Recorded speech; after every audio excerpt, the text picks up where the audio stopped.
Hi, Dr. Stevens. You are a new provider to CHE. And so we interviewed pre-COVID-19 crisis when you decided that you wanted to work in nursing homes, have never worked in nursing homes. And at the best of times, nursing homes are one of the most challenging sites to, build your expertise. Those first couple of months are really challenging.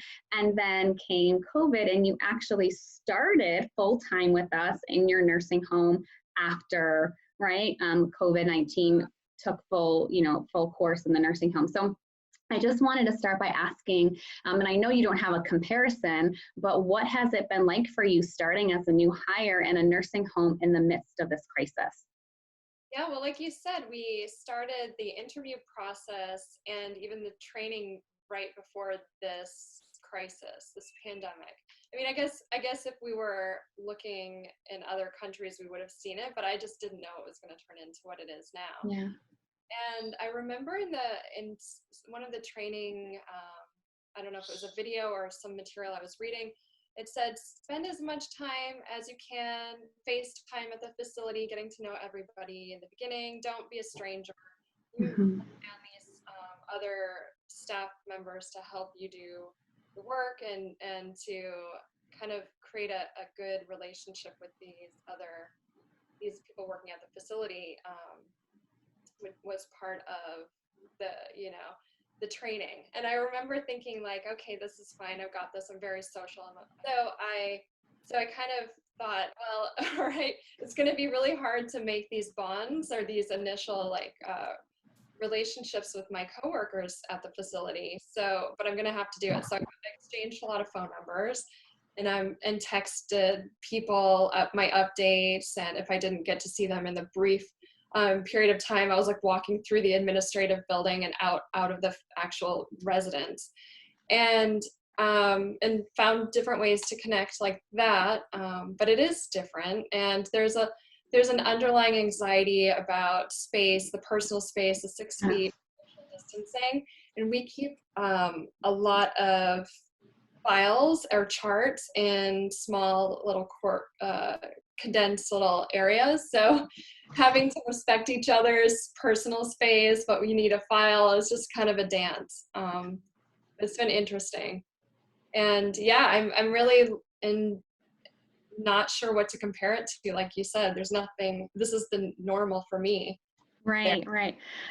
But it's amazing to see how you're figuring that dance out, right? So, like you said, how do you respect the social distancing and people's space, but still get your work done in an efficient way and a really quality way? So I appreciate you somehow figuring that out. So that's amazing. And I think the second question I have for you is, so your building is quite unique. It's not a traditional, what we think of a traditional skilled nursing facility. It is, qualified as a SNF, right? But it is more ambulatory, younger patients with severe mental illness. So a lot of schizoaffective, schizophrenia, active psychosis, active delusions. And I'm wondering, have the patients had any increase in symptoms? Are they struggling with things that are happening on the news around COVID, with every staff member wearing masks, wearing PPE, kind of being a little bit odd maybe about how they walk around people or shifting? Has that caused any increase in symptoms? I mean, it totally makes sense that it would, and just hearing you describe it like that, I'm like, well, why doesn't it? But it's really interesting. I don't see any of that. I see the news is on constantly. There are 2 or 3 televisions that people can watch, and it's always on news. So everybody knows or has heard of coronavirus or COVID-19, and they're aware, but none of the residents seem too concerned about it, other than how it's affecting them personally if they can't have a visitor, which is Mhm. where some of the staff used to go out and go shopping for them if they wanted something special. They might, that is kind of hard to get. They might say, oh, I'll pick it up for you and bring it in. And the staff is really supportive and very caring. And suddenly they've stopped doing these little things because they can't. And that's how it's affecting. I was worried about wearing masks around individuals with psychosis and building rapport, therapeutic rapport from the very beginning. They kind of, I would think, need to see my face.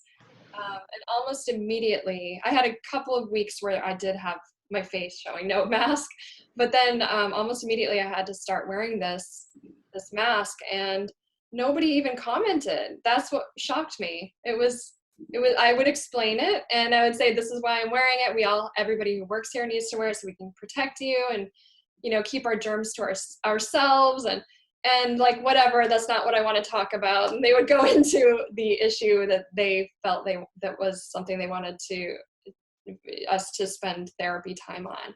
It wasn't like a problem. You're needed because they're struggling with the changes, not with paranoia or the PPE, but the loss of visitors, the loss of support. Well, and mentioned it's a younger population. They're ambulatory. They're very free to, these residents will be indoors, outdoors, in different areas. They have lots of space to walk around. And suddenly they're being told, there's tape every 6 feet to help with visual cues. You have to stay 6 feet away from the next resident or from a staff person like myself. And that's been a struggle. That's been hard. Even the visual cues don't prevent somebody from walking right up to your face to interact. And we're usually trying to encourage that pro-social behavior, that like initiate a conversation, don't socially isolate if that's on your treatment plan. Like these are some things you can do so that you can prevent that isolation. That's a really, I didn't even think about that, but that's a unique challenge, where most of our facilities have traditional, older, frailer individuals, and they're staying in their rooms, they're kind of confined to their rooms. But when you have ambulatory patients with, years of chronic mental illness, maybe more disinhibited, not as much safety awareness, that's probably, an added challenge of how do you navigate that when the patients have a need and they just see you as the psychologist, hey doc, right? And they want to just come right up. So that's probably an added thing. So in addition to psychotherapy, you have to keep redirecting them to the new norms, right, of this crisis and, the appropriate behaviors, right, at this time. So that's an added layer of challenge. Right. Well, thank you for answering those questions, because I think those are really unique to your situation, both being a new provider and in a very unique type of setting with a unique population. The last thing actually isn't a question. I actually have just a shout out that I want to give to you, because when you shared with me what you and your husband were doing for your facility was probably one of the brightest moments for me during this current crisis, and just seeing the amazing things healthcare providers are doing and CHE clinicians are doing to support your teams and everybody out there. And so I want to share with the CHE providers that Dr. Stevens and her husband are actually printing on their 3D printer visors, protective visors for all of the staff at her facility, and then the special kind of more comfort earpieces that go with them, which is amazing. And I think there's like 120 staff members at your facility, and you were telling me it takes 2.5 hours per visor to print. And so I don't know if you have one on you, if you can kind of show us what you guys are printing. And also I'd love to hear, what was the staff's reaction when you told them that you were going to be offering this PPE, to them? Well, I don't really remember their reaction, but I do know that they're piecemealing donations from a local church, from other things. And I didn't even know that we could do this, literally. I'm just telling my husband after work one day, I get it. And he's like, oh, on this Reddit or some 3D printer, like amateur, like for fun group saying, oh, there are actually directions for making visors. We can do it. So he just started doing it.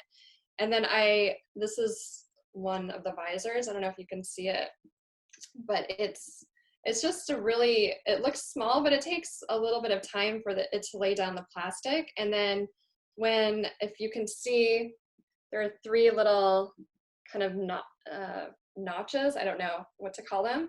So when you put it on, you take a piece of, this is all for stuff you can buy at Home Depot, transparency film from an office store, and you do a 3-hole punch, and then you just kind of put it on here, and it's a shield you can wear for a day and then throw out, and then this you can sanitize.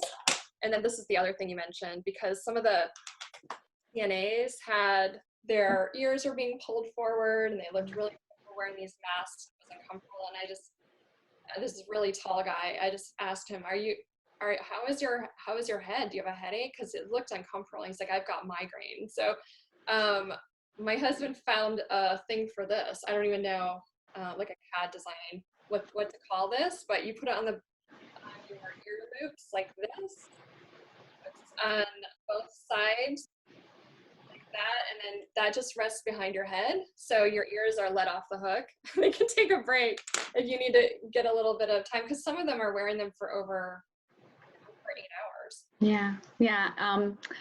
It's just amazing. I don't even have words to say thank you. It's super inspirational. Your husband's not here, but you can tell him that for what it's worth, Jennifer Berthel at CHE thinks you are a hero, and I can't thank you enough. I mean, for coming on during the crisis, working full time, going to the building with, probably some more challenging situations and patients, and making PPE for your staff. It's pretty amazing. And so I thank you for your time today, and just want to say thank you from the bottom of my heart.